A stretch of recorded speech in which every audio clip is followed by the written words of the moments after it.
Welcome back to the Essentially You podcast, all about reinventing your health with safer, cheaper, more effective, natural solutions and powerful lifestyle changes so that you become the CEO of your health. I am your host, Dr. Marisa Snyder. What if your menstrual cycle was your fifth vital sign? Just as important as the other four vital signs as an indicator of your overall health and well-being. Now, these other four signs are body temperature, pulse rate, breath rate, and blood pressure. Now, if this statement is making you think, why haven't I been taught this before? That is a great question. And a question that Stacy Garvin sent in to me last week.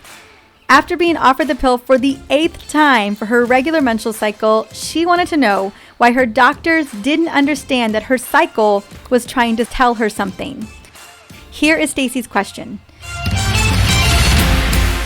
Dr. Marisa, I am 31 years old and I've been struggling with an irregular menstrual cycle for over a year. But every time I go to my doctor or get referred to another doctor, all they have for me is hormonal birth control or the Mirena IUD, which is another form of birth control. Isn't my cycle a part of my overall health? Stacy, yes, it is. And those birth control pills have nothing to do in terms of addressing your irregular monthly cycle. Now, I promise to share later on what some of the most common root causes affecting our cycle today. If you want some proof that your menstrual cycle is indeed important enough to be deemed your fifth vital sign, in 2004, which might I add, was a long time ago. It's 2020, and yet doctors and medical schools have not updated their protocols. Now, back in 2004, the Society of Menstrual Cycle Research co-sponsored a scientific forum called The Menstrual Cycle is a Vital Sign. Medical experts presented research showing evidence that the menstrual cycle is in fact a vital sign as an indicator of overall health and well-being. Finally, 10 years later, in 2015, the American College of Obstetricians and Gynecologists Committee in Adolescent Healthcare published this article, Menstruation in Girls and Adolescents Using the Menstrual Cycle as a Vital Sign.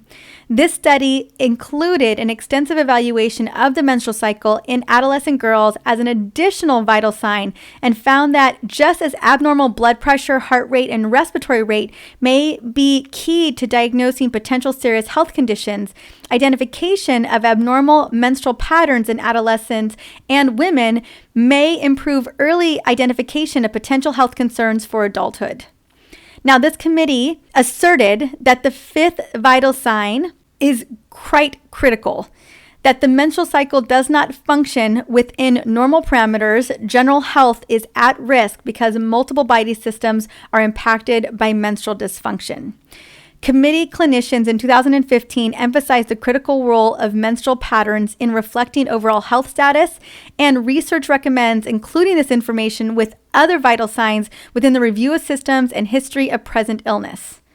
Now, we absolutely have proof. Given that, what is up with us not being taught this important piece of information about our bodies, especially younger girls and women in childbearing age? Now, before I go into further detail on this topic regarding root causes that throw off our menstrual cycle, I want to take a moment and highlight two incredible women who have groundbreaking books on this subject. Because yes, thankfully, there are women out there who are digging into the research and writing incredible content about the solutions around our menstrual cycle and also recognizing that it is indeed a fifth vital sign. Now, the first woman is Lisa Hendrickson-Jack. She is the author of The Fifth Vital Sign and the host of Fertility Friday podcast, which teaches women to chart their menstrual cycles for natural birth control, conception, and overall health monitoring. In her work, Lisa draws heavily in the current scientific literature and presents an evidence-based approach to fertility awareness and menstrual cycle optimization. Now, I'm going to link to Lisa's book in the show notes, just in case you want to check it out and grab it. Again, it's called The Fifth Vital Sign. The name says it all. The other amazing woman I want to feature is Nicole Jardim, one of my best friends.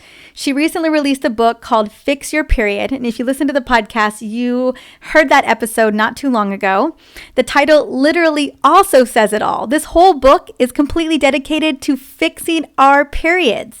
And it's all about that root cause approach.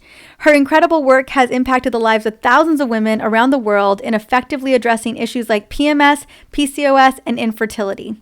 Nicole is also the co-host of the Periodby, a top-rated podcast on iTunes, and I will have her book, Fix Your Period, in the show notes for you to go and grab and check out as well. Now, I want to just address the fact that we don't talk enough about the why. Why is our cycles inconsistent? Why does our menstrual cycle disappear, or you are lightly bleeding 3 weeks in a row? Or why are you not ovulating? Or when you do ovulate, your ovulation date jumps around all over the place. These are the questions that I hear every single day. Women trying to understand what is going on with their menstrual cycle. Why is it doing this? And that's what I want to speak into. This is a question that needs to be asked more often and needs to be addressed more often. Luckily, the two women that I just featured and their two books, The Fifth Vital Sign and Fix Your Period, go into incredible detail into sharing some major root cause solutions to everyday menstrual cycle concerns. Now, no surprise, it really is all about the root causes. And you know, this podcast is all about root cause solutions and really figuring out what is going on under the hood. So here are the most common root causes for irregular menstrual cycles. And these aren't in any particular order, but just happens to be the list I created. Number 1 is stress. This can also include over-exercising, feeling overcommitted and exhausted, overwhelmed, and also not eating enough of the right foods. That is stress on the body, and that can absolutely cause your menstrual cycle to completely disappear or to go off the map for several weeks. So just wanted to share that stress is a major player, probably one of the biggest players that I see every single day. Number 2 is nutrient deficiencies. Deficiencies such as zinc, magnesium, B vitamins, iron, vitamin C, omega-3s, selenium. All of these are all playing a role in whether our menstrual cycle is fully functioning or not. Nutrients are so critical to the overall way that our body optimizes, especially when it comes to our monthly cycle. And I also have a really cool little cheat sheet, a guide that I'm going to be sharing with you in just a moment if you do think it's a nutrient deficiency that you're dealing with. And again, over 65% or more women are dealing with nutrient deficiencies that are absolutely affecting our hormones. Number 3, toxins and a sluggish liver. And this could also be due to insulin issues.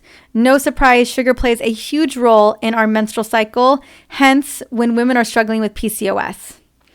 Number 4 is gut issues. For example, you've got gut microbiome issues, you've got leaky gut syndrome. You just basically have a situation where you have inflammation in probably one of the most critical organs of the entire body or multiple organ systems. And if we have inflammation there, most likely we have inflammation somewhere else. It absolutely has a profound impact on our menstrual cycle. Next one is going to be trauma. Kind of similar to stress, it's not really measurable. I think of it as, something that is kind of lurking way down in the depths. But we know that big trauma and little trauma, absolutely, when it's not addressed, can have a profound impact on our sexuality, on our reproductive health, on our sex drive, on all kinds of areas when it comes to our health. So I just wanted to make sure we put that on the table. And if it's something that you need to address, thank goodness there's a lot of different strategies and techniques for managing trauma.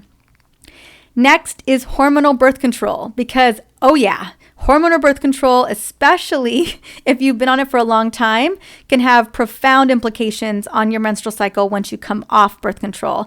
It could take many, many months, up to even a year to get your cycle back on track. And there's all different types of symptoms of coming off of birth control. Now, when you take away the main event of your cycle, which is ovulation, which is exactly what the pill does, you are most likely going to have issues coming off of the pill. It's very rare that I meet someone who just comes off of the pill wham bam, and they are back in the game and they feel amazing. Most women struggle with mood swings. They struggle with irregular menstrual cycles. They struggle with acne. They struggle with all kinds of stuff when they come off the pill. So it's just something to consider. When you come off of hormonal birth control, you're probably going to have a series of symptoms due to it. And last but not least, thyroid issues. Yes, no surprise that your thyroid is a big hormone player in the body, and it has major implications if it's out of whack on your menstrual cycle and other different systems in the body. So I just wanted to just point that out. Now, it's important to further dig and find out what's really going on with your body and then address it. Now, if you want to know where to start, this is what I've seen over the years where we've really seen to make big strides, is to focus on your gut, to focus on the stress, and to focus on the nutrient deficiencies first. Always, it's important to get lab tested, but if you can't get lab tested, these 3 areas are going to make a huge dent in helping to restore your body function and help getting that 5th vital sign back online. And you can work on these 3 things, like I mentioned earlier, without labs. Now, some nutrient deficiencies I do recommend labs for, but some of them, it's not necessary. You can start taking a little bit of something and see if there's improvement there. If you want to dig deeper into the nutrient deficiencies and specifically into foods, because I know food is a game changer when it comes to getting our hormones and our menstrual cycle back on track. Also, the type of supplementation that we're taking, which ones are going to actually really create massive change for you. I do have an incredible little cheat sheet that I mentioned a little while ago that has all of supplements, everything that you could possibly want on there. And then also I'm going to link to episode 100, why food is key to balancing your hormones, plus how to treat key nutrient deficiencies. I go into the mega nitty gritty in this episode. I will have the link for this really, really popular episode, one of our most popular episodes ever, in the show notes. You can go back and listen to it. Those will be the other links I'll have, the supplement cheat sheet and then the episode 100. So you can go back and just kind of get more educated. If you know that you're having issues with your menstrual cycle, you know that your hormones are off and you're wanting to know where to start in those solutions, episode 100 is going to really gear you in the right direction. So those are all the things that I have. Those are all the resources that I have for you today. Really, today's episode was about demonstrating how critical our menstrual cycle is to our overall health and well-being, and how it's so key and critical to actually dive into the why. What are the root causes? Why is my cycle off balance? What is going on with me? And then digging into those, because as we can uncover those root causes and address them head on, we can get our bodies working back exactly the way that we want them to work. So I just wanted to say that. And also, thank you so much for joining me today for another Q&A Friday episode. I hope this was enlightening. I hope this gears you in the right direction. The resources that I've given you today will really open your eyes to what's possible. And that's what I always love. I love endless possibility for your health and wellness. Now, in the coming week, I'm going to be bringing on fertility goddess, Dr. Cleopatra, and she will be talking about how to reverse reproductive aging and how to upgrade your baby's epigenetics. Now, if you're trying to get pregnant right now, or you just want to upgrade your fertility for when the time is right, this powerful episode is for you. I promise you. Or it's for someone that you know that is on this journey right now and is looking for some support and some guidance on how to set them up and their baby for full up success. Thank you guys so much. I'll see you soon. Bye.